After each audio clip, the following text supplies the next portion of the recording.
reasonable that there be some sort of bipartisan comedy and collaboration in this effort, as there has been in the history of this committee.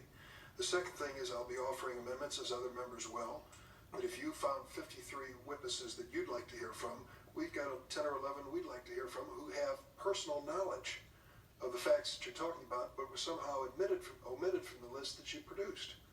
So I'll leave it at that in support-centered funds. Mr. Chairman, before you go to Senator Cruz, can we get a sense of how long we're going to be here? Yeah. Because some of us have other committees, and with all due respect, I don't think anybody in private ever disagrees with me when I say it's bullshit the way people grandstand for cameras in here. The reality is, if we didn't have cameras in this room, the discussion would be different. The Senate doesn't work. It doesn't diffuse the partisan tensions. They're leading the country toward dissolution. I'm for transparency. I'm for print reporters being everywhere. I'm for audio transcripts being everywhere. But 90% of our committees are about people trolling for sound bites. That's what actually happens. So some of us have other work to do. People can troll for sound bites whenever they want, but can we at least have a sense of when we're going to take our votes so people can come back? Yes, Senator Sass, I don't think they're trolling for sound bites. I think they're genuinely upset with what I'm doing. The criticism here is bipartisan. Yeah, and I don't think I'm trolling for a soundbite. I'm trying to defend what I think we need to be doing as chairman. There happens to be a TV camera. I think we'd be having the same conversation if there wasn't a television camera. So no, I find the whole concept offensive. Well, that's your right. If you got to go somewhere else, go. We're going to do what this committee needs to do, and we're going to fight it out, and we're going to vote, and we're not going to be done. Excuse me. We're not going to be done today, so I don't see a resolution this day. If you need to go somewhere, go. But we're going to let our colleagues talk on that side, and we're going to let Senator Cruz talk, and we're going to vote on all these motions. And I think the best thing for us to do is carry this over next week so we can have a full discussion, because we're going to vote at 11:40. I happen to agree with the chairman, and let me say why. When he talks about the debate, I'm sure Mr. Sass is very certain getting his point through, and he's done that. But I would point out, long before we had TV in this room, I was here in hearings and meetings like this that would go on way into the evening, with debates back and forth. Now, you and I have disagreed on things. In fact, I will not go into my religion and what I thought was an attack on my religion once in this committee. But we would have debates that would go on well into the evening, and there is no radio, there's no TV, there's just somebody taking the notes. There may have been some print press, and at the end, we were a better committee and a better Senate for it. I'm for debate. I don't think we do debate. Senator Cruz.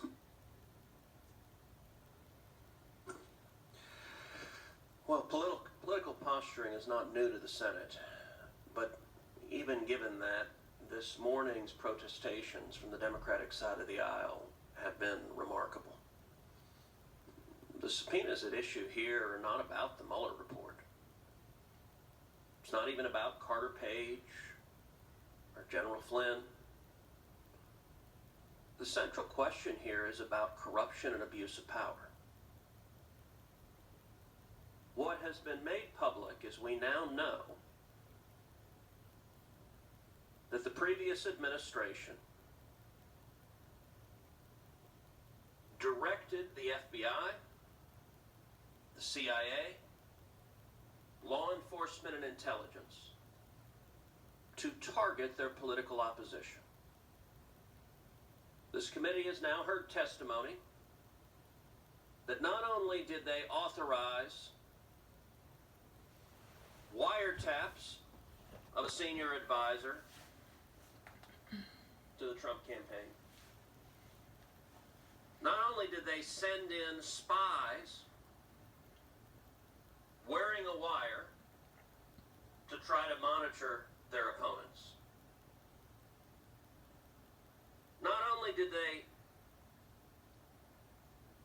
intercept phone calls from a three-star general who was the incoming national security advisor to the new president, not only did they fraudulently create evidence, altering emails from the CIA to the FBI. This is the FBI committing a felony of creating fake evidence because the FBI asked the CIA, was Carter Page working with you and helping the CIA?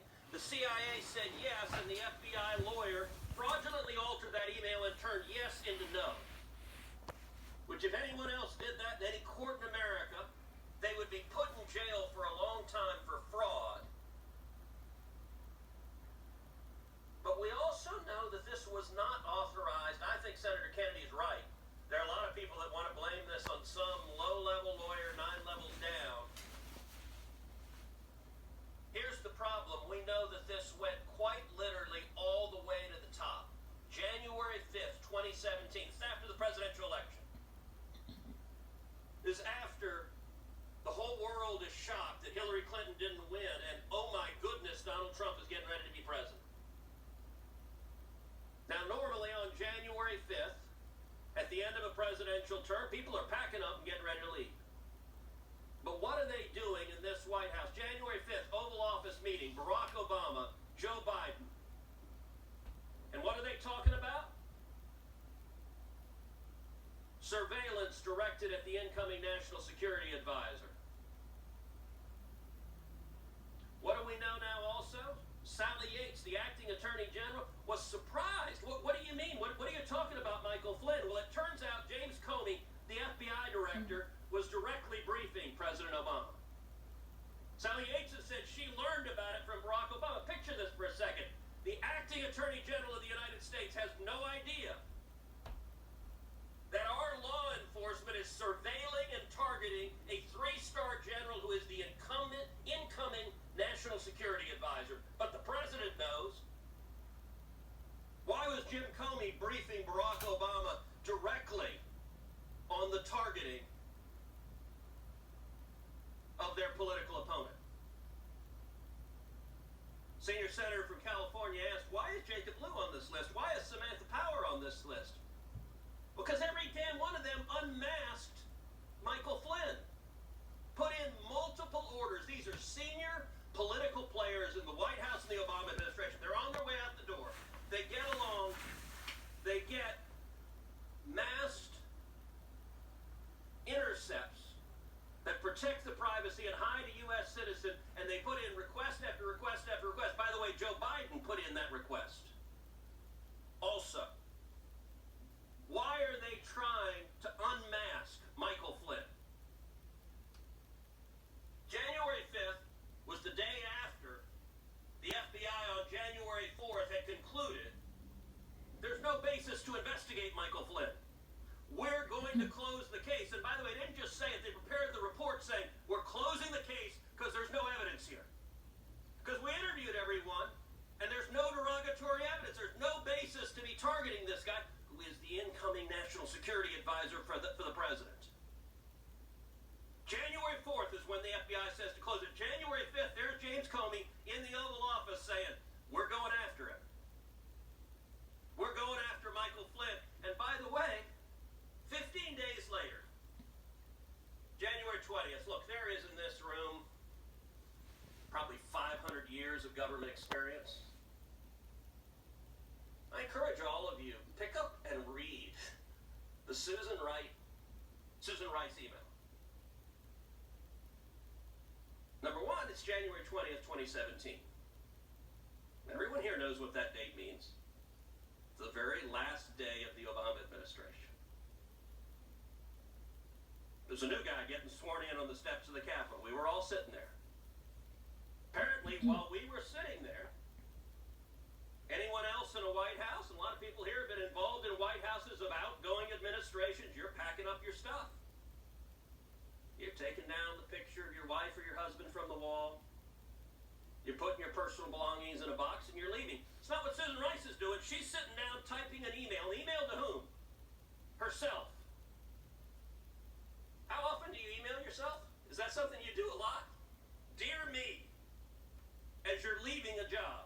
She emails herself and writes this memo, which in the annals of government is one of the funniest damn memos you'll ever read. Dear me,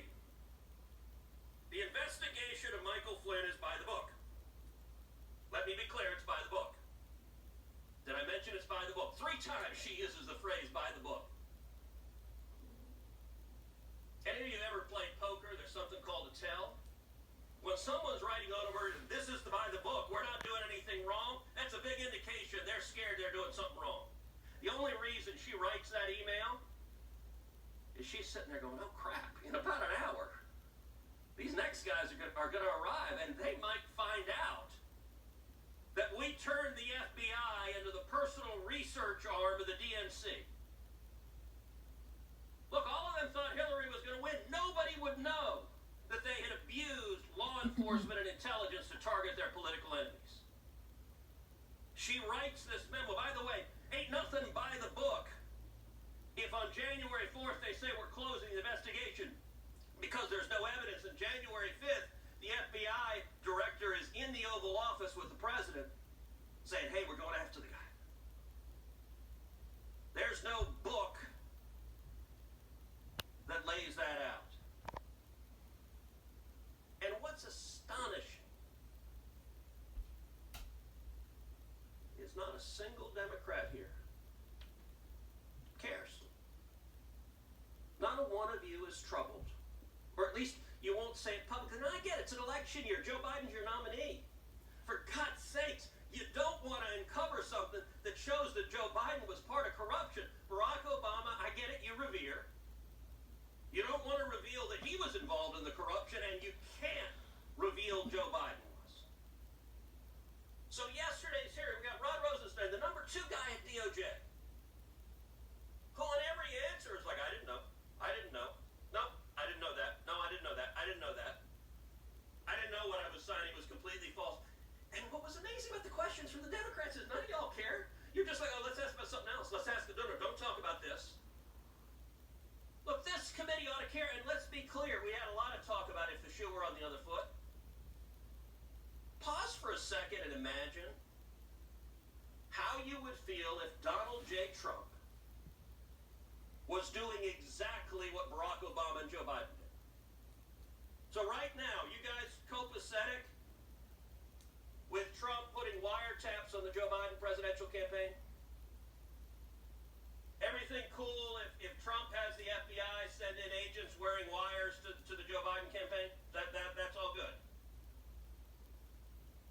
Everything all right if they fraudulently create evidence. They doctor emails from the CIA and send it to a court under oath. No problem there? This is an absolute outrage and abuse of power.